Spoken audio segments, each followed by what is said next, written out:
Hello friends, இன்றைக்கி என்ன வீடியோன்னு பார்த்தீங்கன்னா, இன்றைக்கி டீ கேக் ரெசிபி தான் பார்க்க போகிறோம். இன்றைக்கி மார்பிள் சாக்லேட் வெண்ணிலா ஸ்பாஞ்ச் டீ கேக் தான் பார்க்க போகிறோம். எவ்வளோ சாஃப்டாக சூப்பராக இருக்குது பாருங்கள். எந்த கெமிக்கல் யூஸ் பண்ணாமல் சூப்பரான சாஃப்டான டீ கேக், சாக்லேட் வெண்ணிலா மார்பிள் கேக் தான் இன்றைக்கி செய்ய போகிறோம். கண்டிப்பாக மிஸ் பண்ணாதீங்க. இன்றைக்கி 1/2 kg டீ கேக் தான் நான் செய்ய போகிறேன். மெஷர்மெண்ட் சொல்கிறேன், நோட் பண்ணிக்கோங்க.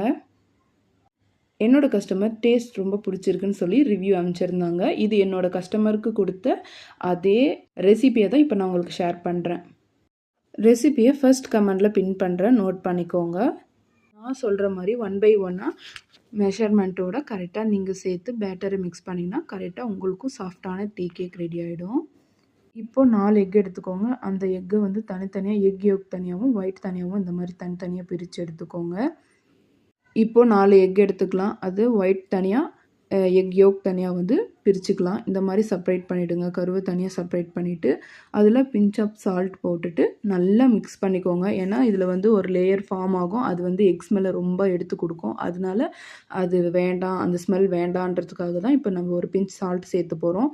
அது சேர்த்துட்டு நல்லா மிக்ஸ் பண்ணிக்கோங்க. அப்போ தான் அது மேலே இருக்கிற லேயர் வந்து ஃபார்ம் ஆகாமல் இருக்கும். இப்போ எக் ஒயிட்டை மட்டும் எடுத்து இப்போ நம்ம கொஞ்சம் கொஞ்சமான ஸ்பீடில் பீட் பண்ணிக்கலாம். இன்றைக்கி வந்து நான் ஸ்டாண்ட் மிக்சர் தான் யூஸ் பண்ணியிருக்கேன். இந்த மாதிரி சில்வரில் வந்து நீங்கள் பீட் பண்ணும்போது ரொம்ப நேரம் ஸ்டிப் பீக்காக இருக்கும். சுகர் வந்து அந்த சில்னஸோடு இருக்கும். அதனால உங்களுக்கு பேட்டர் நல்லா சாஃப்டாக கிடைக்கும். இது ஒரு ரீசன் தான். பிளாஸ்டிக் பவுல் இந்த மாதிரியில் நம்ம யூஸ் பண்ணும்போது நமக்கு அவ்வளோ நேரம் அந்த சில்னஸ் வந்து இருக்காது. நீங்கள் எக் யூஸ் பண்ணும்போது நீங்கள் சில்னஸ் ஃப்ரிட்ஜில் வச்சு எடுத்துக்கோங்க. எக்கு வந்து இன்னும் நல்ல ஃபோமியாக கிடைக்கும். இது மாதிரி எக் ஒயிட்டு நல்லா கொஞ்சம் ஒயிட்டாக வர்ற அளவுக்கு பீட் பண்ணிவிட்டு கொஞ்சம் கொஞ்சமாக சுகர் சேர்த்துக்கோங்க. இந்த மாதிரி கொஞ்சம் கொஞ்சமாக பேட்ச் பை பேட்சாக சேர்த்துக்கோங்க. நான் ஒரு 4 பேட்சாக சேர்த்துக்கிட்டேன். ஒவ்வொரு டைமும் நம்ம சர்க்கரை சேர்த்தும் போது அந்த சர்க்கரை வந்து இதுக்கு முன்னாடி போட்ட சர்க்கரை வந்து கரைஞ்சிச்சா அப்படின்னு சொல்லி செக் பண்ணிகிட்டே இருக்கணும்.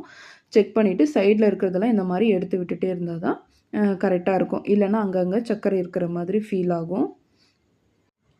இந்த மாதிரி கொஞ்சம் கொஞ்சமாக சேர்த்துக்கோங்க சர்க்கரையை நீங்கள்.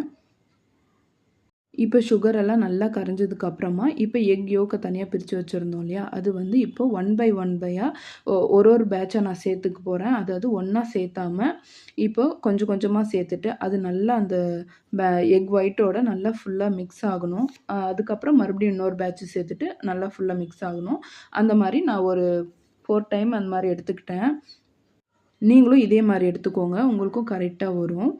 இந்த மாதிரி ஒவ்வொரு டைமும் நான் சேர்த்துட்டு நல்லா இந்த மாதிரி ஒயிட் ஆனதுக்கப்புறம் மறுபடியும் அடுத்த பேட்ச்னால் இந்த மாதிரி ஒரு 4 டைம் சேர்த்துக்கிட்டேன்.